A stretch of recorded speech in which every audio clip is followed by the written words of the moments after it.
Sometimes the smallest act of kindness happens on the coldest night, people in Cedar Ridge like to say. But on that January evening, Emily Carter wasn't thinking about kindness or philosophy or fate. She was thinking about the wind.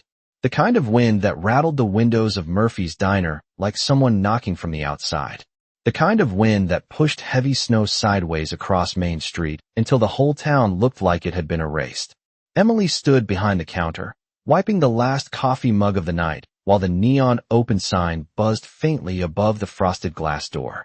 Outside, the storm had turned brutal. The radio on the kitchen shelf had already warned that Interstate 82 was closed for nearly 40 miles and State Patrol advised everyone to stay off the roads. Most nights Murphy stayed open until 10. Tonight Emily had locked the register at 8:30. No one was coming through that door. Not in this kind of weather. She reached up and turned the sign to closed. The diner grew quiet instantly, the kind of quiet that only comes after a long day of clinking plates and murmuring conversations. The smell of fresh coffee and grilled onions still lingered in the air. Emily pulled her wool coat from the back hook and wrapped her scarf around her neck. Her apartment was only 3 blocks away, but in this storm even 3 blocks felt like crossing a frozen ocean. The wind howled again, louder this time, rattling the door hard enough that Emily glanced over instinctively. That's when she saw it. At first it looked like a shadow moving behind the snow, just a faint shape beyond the foggy glass. Emily stepped closer to the door and wiped the condensation away with the sleeve of her sweater. The shape became clearer. A person. An elderly woman stood on the sidewalk, half buried in drifting snow, her gray coat dusted white and her shoulders trembling as the wind whipped past her. She looked lost. Completely lost. Emily froze for half a second. The storm outside had already dropped nearly 8 inches of snow and the temperature had fallen below 15 degrees. No one should have been walking out there. Not tonight. The old woman raised one hand slowly and knocked against the glass. It wasn't a strong knock. More like a quiet tap from someone who wasn't sure anyone would answer. Emily didn't hesitate after that. She pulled the door open and a blast of freezing wind rushed into the diner, carrying snowflakes that scattered across the tiled floor. "Ma'am, come inside," Emily said quickly, stepping aside. The woman moved carefully through the doorway, her boots leaving small wet prints behind her. Up close, Emily could see that her hands were shaking badly. Her silver hair had come loose from beneath a knitted hat, and her cheeks were pale from the cold. Emily shut the door firmly against the storm and guided the woman toward the nearest booth beside the old radiator. Warm air hummed softly from the metal grill. "Sit here," Emily said gently. "You must be freezing." The woman lowered herself into the seat with a tired breath. For a moment, she simply held her hands near the radiator, letting the warmth return slowly to her fingers. Emily hurried behind the counter and poured a steaming mug of fresh coffee, adding a splash of cream the way most of the town preferred it.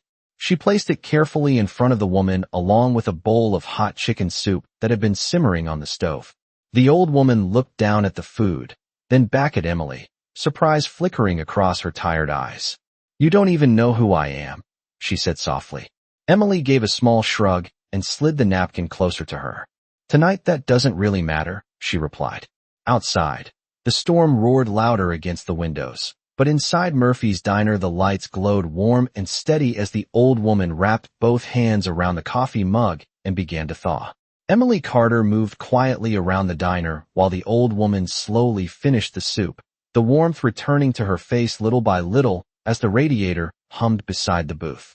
Outside, the storm continued to roar like a restless ocean, snow swirling under the yellow streetlight beyond the frosted window. Emily glanced outside again and shook her head slightly. The drifts had already climbed halfway up the parked cars along Main Street, and the wind pushed sheets of snow across the road so thick it looked like smoke. Anyone still out there tonight would be lucky to find a door open. She returned to the booth with a small plate of buttered toast and set it beside the woman's coffee. "You should eat a little more," she said gently. "The temperature dropped fast tonight. Last I heard it was already down to 14 degrees. The woman wrapped her hands around the warm mug again and gave a faint, grateful smile. Up close, Emily could see the fine lines around her eyes and the quiet dignity in the way she carried herself despite the exhaustion in her shoulders. "You are very kind," the woman said softly. Her voice carried the calm steadiness of someone who had lived a long life. Most places would have already locked their doors. Emily leaned one hip against the counter nearby and shrugged lightly. Small towns work a little differently, she said. When a storm hits like this, people help each other out. The woman nodded slowly, studying Emily with quiet curiosity. And you always stay open late for strangers? Emily smiled faintly at that question. Not always, she admitted. But tonight it felt wrong to close the door. The old woman took a slow sip of coffee and seemed to relax further as the heat spread through her hands. For a moment, they sat in comfortable silence while the diner lights cast a warm glow across the polished countertop and the row of empty booths. After a while, Emily reached for the coffee pot again and refilled the mug without asking. Were you driving through town? She asked gently. The woman hesitated before answering, glancing toward the window where the storm blurred everything outside into a white haze. Yes, she said at last. My car is somewhere down the road. I tried to reach the highway before the storm grew worse, but the snow came faster than I expected. Emily frowned slightly and looked back toward the door. Your car is still out there? The woman nodded once. I had to leave it when the wheels started spinning in the snow. I thought I could find help in town. Emily imagined the stretch of road just beyond the diner where the wind always piled snow into deep drifts. In weather like this, even a large truck could get stuck. Well, you did the right thing coming here, Emily said. No one is getting through that storm tonight anyway. The woman gave a soft chuckle at that. You sound very certain. Emily pointed toward the radio, sitting near the kitchen window. The county sheriff already closed the highway for 30 miles, she explained. If anyone tried driving right now, they would end up buried in snow within minutes. The woman looked thoughtful for a moment.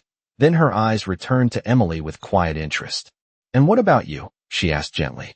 Do you live close enough to walk home in this weather? Emily glanced toward the swirling darkness outside and smiled with a hint of practicality.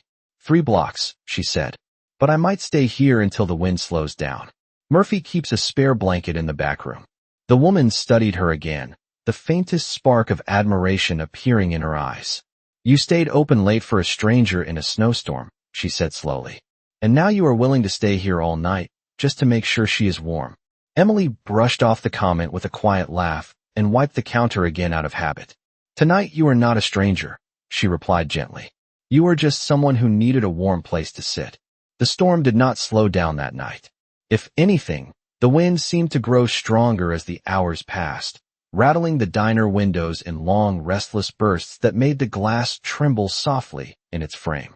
Emily Carter stepped toward the front door again and brushed away the frost with her sleeve, trying to see beyond the thick curtain of snow. The streetlight across the road glowed like a distant lantern, barely visible through the swirling white. The town of Cedar Ridge had disappeared into the storm. She locked the door firmly and turned the small sign so that anyone wandering through the snow would know the diner was closed for the night. Behind her, the old woman had finished the last of the soup and sat quietly watching the gentle movement of steam rising from the empty bowl. The warmth had brought color back to her cheeks, and the trembling in her hands had finally stopped. Emily walked back to the booth carrying a folded wool blanket from the back room and placed it over the woman's shoulders. This should help, she said kindly.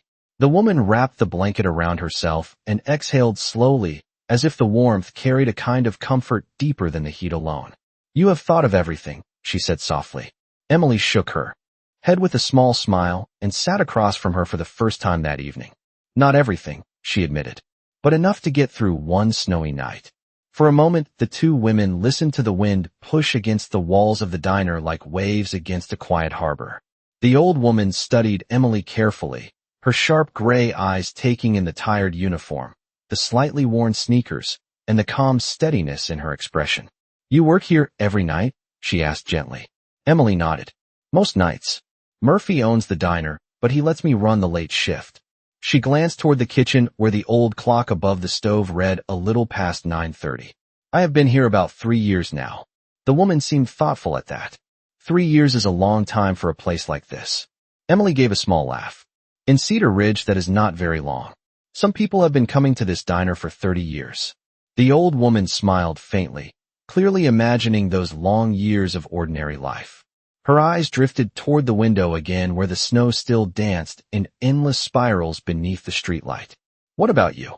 Emily asked gently after a moment. Do you live far from here? The woman hesitated just long enough for Emily to notice. Then she answered quietly. Not exactly.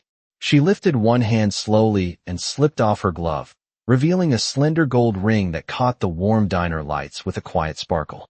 It was elegant but simple, the kind of ring that suggested both history and meaning. Emily noticed it, but said nothing. In a small town, people learned early not to ask too many questions. The woman seemed to appreciate that silence. My name is Margaret, she said at last. Margaret Whitmore. Emily repeated the name softly and nodded. Nice to meet you, Margaret. I am Emily Carter. Margaret leaned back against the booth and looked around the quiet diner again, taking in the old photographs on the wall and the faded menu board above the counter. This place feels honest, she said thoughtfully. Emily tilted her head slightly. Honest? Margaret nodded slowly. Yes. Some places try very hard to look impressive. This place simply tries to be warm. Emily smiled at that description because it felt true. Murphy had always said that a diner should feel like a second kitchen, not a showroom. Outside, the storm pressed harder against the windows, but inside the small building the lights remained steady and golden. Margaret watched Emily for a moment longer before asking a question that seemed to come from genuine curiosity. Tell me something, Emily Carter, she said quietly. If life suddenly gave you the chance to change everything tomorrow, what would you do with it? Emily blinked in mild surprise at the unexpected question. Then she thought for a moment before answering with quiet honesty. I would probably keep most things the same, she said finally. Just maybe make sure that no one in this town ever has to stand outside in a storm like tonight. Margaret looked at her for a long moment after that answer, and a faint thoughtful smile slowly appeared on her face, as if she had just heard something far more important than Emily realized. Margaret Whitmore's question lingered in the warm air of the diner long after Emily finished speaking, and for a few seconds neither of them said anything while the storm continued its relentless howl outside the windows. Emily reached for the coffee pot again, partly out of habit and partly because the quiet moment felt like one of those rare pauses where the world seemed to slow down just enough for people to notice each other. She poured a little more coffee into Margaret's mug and glanced toward the clock above the kitchen doorway. It was already approaching 10 o'clock. In Cedar Ridge, that meant the entire town had gone dark except for the diner lights, glowing like a small lighthouse in the storm. Margaret held the warm mug with both hands and studied Emily again with the thoughtful curiosity of someone quietly piecing together a puzzle. You answered that question very quickly, she said gently. Most people would have talked about money or success or leaving a small town behind. Emily leaned her elbows on the counter and smiled faintly. I guess I do not think about those things very much, she said honestly. I have lived here most of my life. My dad used to say that if you treat people right, life tends to work itself out eventually. Margaret tilted her head slightly, clearly intrigued by the simplicity of the answer. Your father sounds like a wise man. Emily's smile softened. He is, she said quietly. He worked construction for almost 30 years before his back gave out. Now he mostly stays home and complains about the weather forecast. Margaret chuckled softly at that image, the sound blending with the low hum of the radiator. Outside, the storm raged harder, sending another heavy gust of snow across the windows. Emily stood up and walked to the door again, pulling her coat tighter around her shoulders before unlocking it and stepping just outside for a moment. The wind immediately pushed against her like an invisible wall, and the cold bit through the fabric of her sleeves. She squinted through the snow toward the road where Margaret had said she left her car. Even under the dim streetlight, she could see a dark shape half buried beneath the drifting snow about 30 yards away. The front tires were almost completely covered now. Emily stepped back inside quickly and shut the door against the wind. Snowflakes melted instantly on the warm floor near the entrance.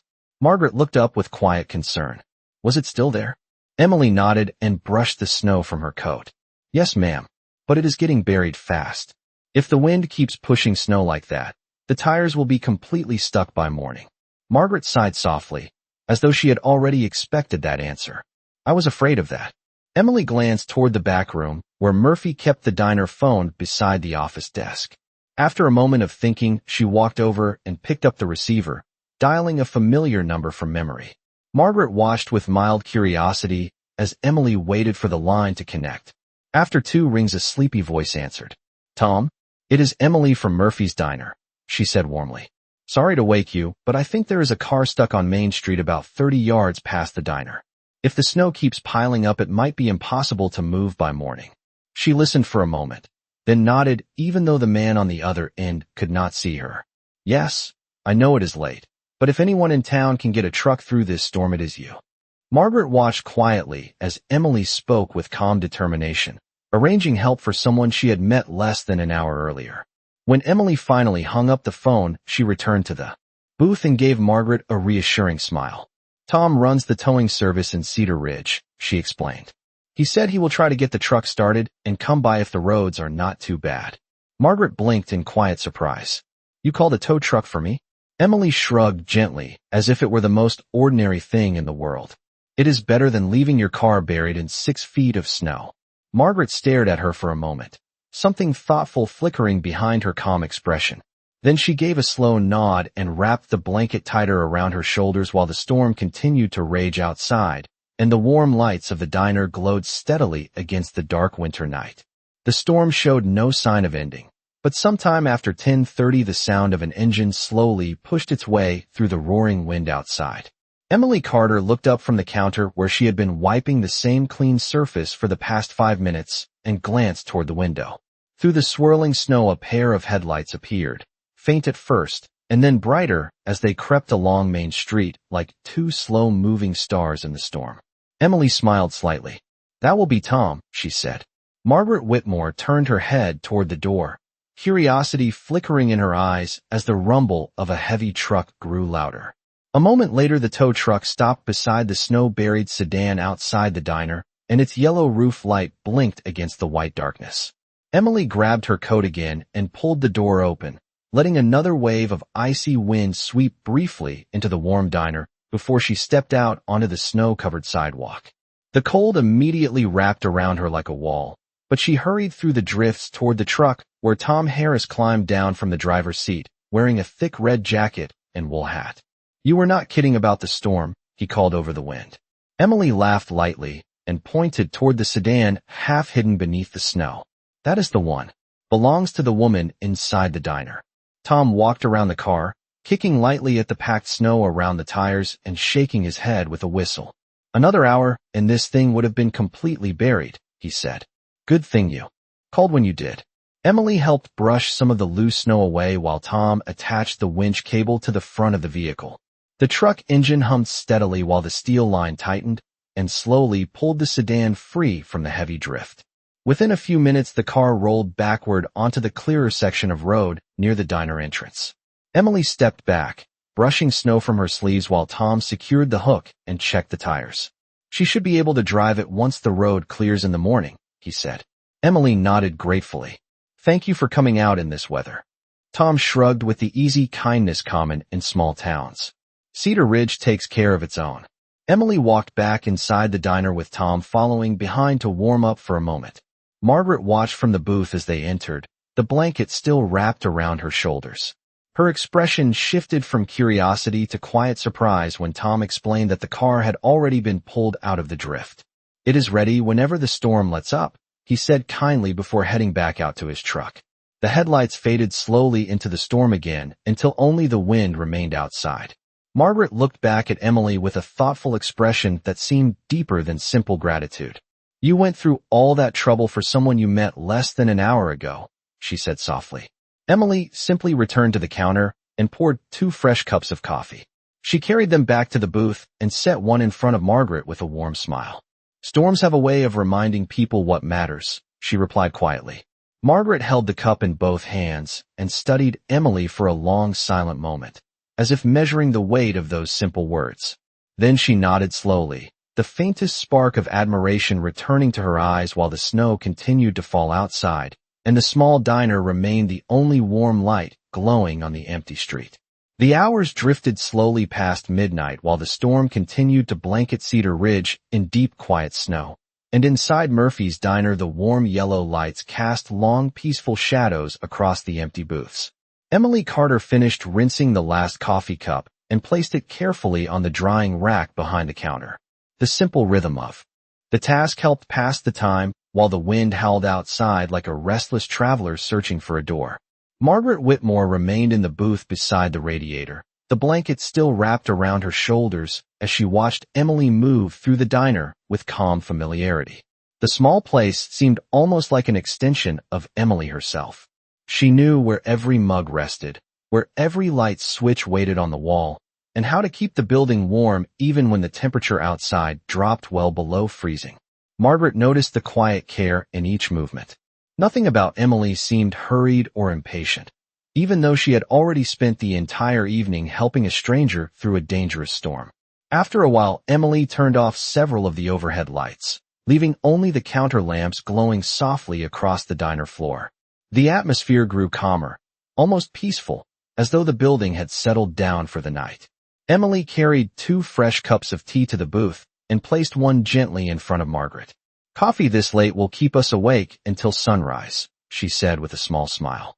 Margaret accepted the cup and breathed in the warmth of the steam before taking a careful sip. "You have taken very good care of me tonight," she said quietly. Emily waved the compliment away with a gentle shake of her head. "You would do the same for someone else?" she replied. Margaret did not answer immediately. Instead, she studied Emily with that same thoughtful expression that had appeared several times during the evening, as if she were quietly weighing the meaning of the young woman's actions. Outside, the wind had finally begun to slow, and the snow now fell in softer drifting flakes beneath the streetlight. The worst part of the storm seemed to have passed. Emily noticed the change and glanced toward the window with cautious relief. "It might clear by morning," she said. "The plow trucks usually come through town around 5 or 6. Margaret nodded slowly, her gaze following the falling snow outside. "And what will you do when morning comes?" she asked. Emily leaned back slightly in the booth and thought for a moment. "I will probably make breakfast for half the town," she said with a light laugh. "Storms always bring everyone into the diner once the roads open again." Margaret smiled at the image of neighbors gathering together after a long winter night. "And you will stand behind that counter all day serving them," she said. Emily shrugged comfortably. "It is honest work."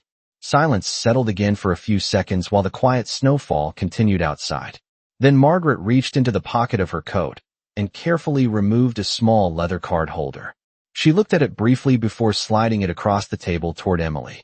Emily glanced down in mild confusion. The card inside was simple and elegant, printed on thick white paper with dark lettering. She read the name slowly, then looked up again at Margaret with a puzzled expression. Margaret gently closed the holder before Emily could ask questions and slipped it back into her coat. "Not tonight," she said softly with a mysterious smile. "Tonight, I am simply Margaret." Emily raised an eyebrow but decided not to press the matter. Something about the older woman's calm confidence suggested there was more to the story, but small-town instincts told her to respect the moment. Margaret rested her hands around the warm tea again and looked around the quiet diner once more, her expression thoughtful and almost nostalgic. "You know," she said slowly, "kindness has a curious way of traveling through the world." Emily tilted her head slightly. "What do you mean?" Margaret's smile deepened just a little. "Sometimes it takes a full night," she said softly, glancing toward the snowy window. "And sometimes it takes only until morning." The words lingered in the warm air of the diner while the snow continued to fall quietly outside, covering the road in a fresh white blanket that promised the beginning of a very different day when the sun finally rose over Cedar Ridge. Morning arrived quietly over Cedar Ridge. The storm had finally passed during the early hours before dawn, leaving behind a town wrapped in thick white snow that sparkled softly under the pale winter sunlight. Inside Murphy's diner, the lights were already on again, glowing warmly against the cold morning outside. Emily Carter stood behind the counter tying the strings of her apron while the smell of fresh coffee slowly filled the room. She had slept only a few hours in the small office chair in the back room, but she was used to early mornings after long nights. The town would wake soon, and storms always brought hungry neighbors looking for warm breakfasts. Margaret Whitmore was standing near the window, her coat buttoned neatly now and the blanket folded carefully on the booth where she had spent the night. She watched the quiet street for a moment as the first snowplow rumbled slowly down Main Street, pushing heavy piles of snow toward the curb. It looks like the town survived the storm, she said gently. Emily glanced over while pouring the first pot of coffee. Cedar Ridge usually does, she replied with a small smile. People here know how to handle winter. Margaret nodded thoughtfully and slipped her gloves back onto her hands. I should probably check on my car before the morning traffic begins. Emily stepped out from behind the counter and grabbed her coat again. I will walk with you, she said. The sidewalks might still be slippery. They stepped outside together into the crisp morning air. The storm had left nearly a foot of fresh snow across the town, and the sunlight reflected off the drifts so brightly it made the whole street glow. Margaret's sedan stood exactly where Tom had left it, now cleared enough to drive once the road was fully plowed. Emily brushed the remaining snow from the windshield while Margaret opened the driver door and checked inside. Everything looked perfectly fine. Margaret turned back toward the diner and paused for a moment as if memorizing the small building with its glowing windows and faded red sign. You gave a stranger warmth when the whole world outside was frozen, she said quietly. Emily shrugged gently. Anyone would have done the same. Margaret studied her for a moment longer, that familiar thoughtful expression returning once again.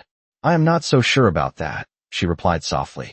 Then she reached into her coat pocket and removed a folded piece of paper, placing it carefully in Emily's hand. Just in case we meet again. Emily looked down at it, but Margaret had already stepped into the car.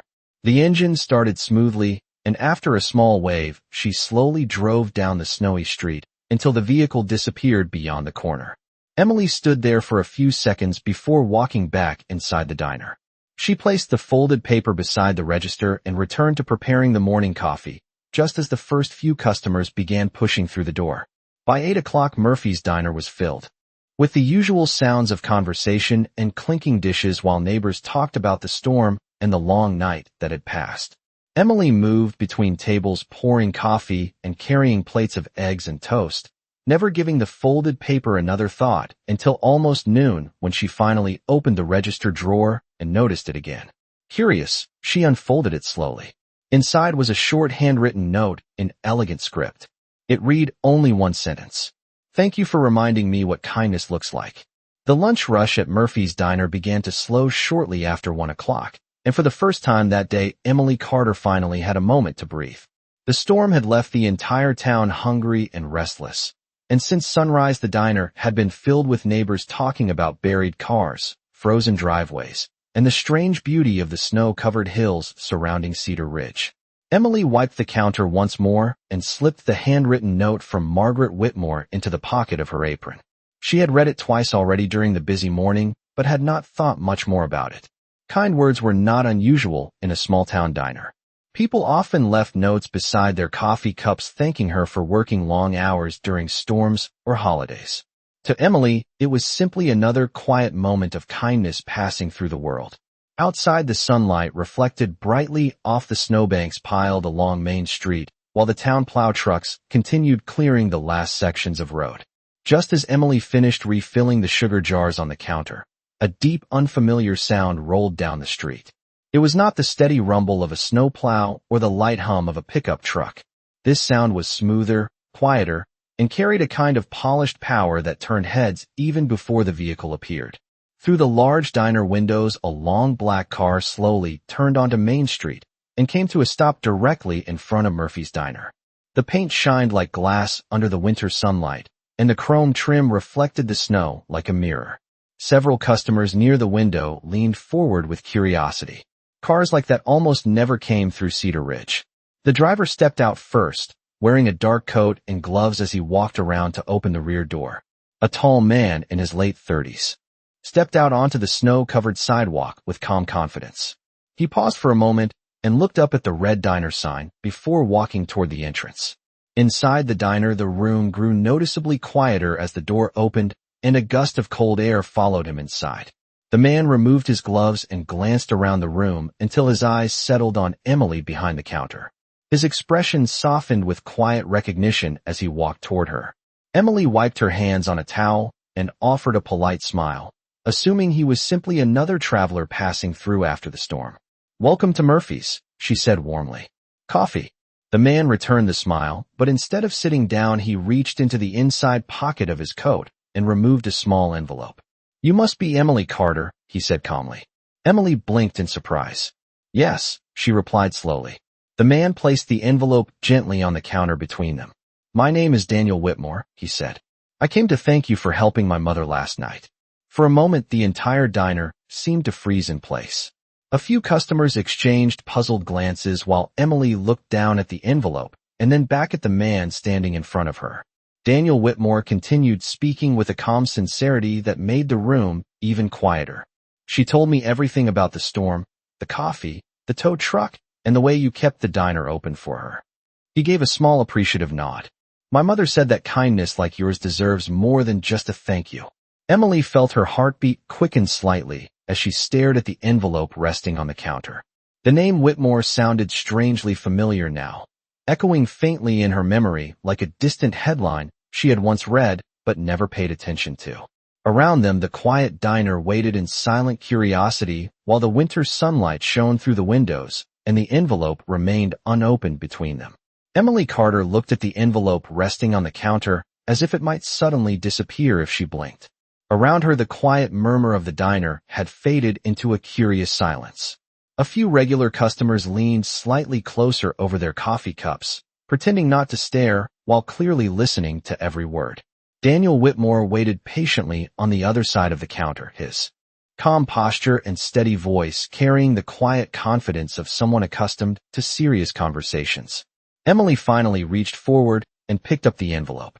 The paper felt thick and expensive between her fingers, far different from the ordinary receipts and order slips she handled every day. She opened it slowly and slid the document inside onto the counter. For a moment, she simply stared at the words printed across the page. Then her eyes widened slightly in disbelief. "I think there must be some mistake," she said softly. Daniel Whitmore shook his head with a small smile. "There is no mistake." Emily read the page again, making sure she had not misunderstood. It was an official letter offering to purchase Murphy's Diner and renovate it completely while keeping the staff employed and expanding the building into a larger community restaurant. At the bottom of the document was something even more surprising. The position of general manager was already filled in with her name. Emily looked up quickly. "You cannot be serious." Daniel leaned his hands lightly on the counter. "My mother rarely insists on anything," he said calmly. "But when she told me about the young woman who stayed open during a snowstorm just to help a stranger, she made one thing very clear. She wanted that diner to stay exactly the kind of place that welcomed people when they needed it most." Emily glanced around the room. The familiar booths, the old menu board, the smell of coffee and toast drifting from the kitchen. Murphy himself stood frozen near the doorway with a dish towel in his hand, clearly stunned by what he was hearing. "This place has been part of Cedar Ridge for almost 40 years, Daniel continued. "My mother believes it should continue serving this town for many more. She also believes the person who showed her kindness last night is exactly the kind of person who should lead it." Emily felt a quiet warmth rise in her chest, the same simple feeling she had experienced the night before when she first opened the diner door to a freezing stranger. She had not done it expecting anything in return. To her, it had simply been the right thing to do. Daniel watched her expression carefully and then added one final sentence. "My mother also asked me to repeat her exact words." Emily looked up again. Daniel smiled. Slightly. "She said you did not help a wealthy woman last night. You helped someone who was cold." The room remained silent for a moment longer before Murphy suddenly let out a surprised laugh that broke the tension. Several customers smiled at the unexpected turn of events, while Emily folded the document carefully and placed it back inside the envelope. She looked once more through the large front windows where the bright winter sun now reflected across the snow-covered street. Somewhere out there, Margaret Whitmore had continued her journey, but the warmth she had found inside Murphy's Diner had already begun changing something much larger than a single snowy night. Emily rested her hand lightly on the counter and gave Daniel a thoughtful nod. Sometimes kindness traveled quietly through the world, and sometimes it returned the very next morning.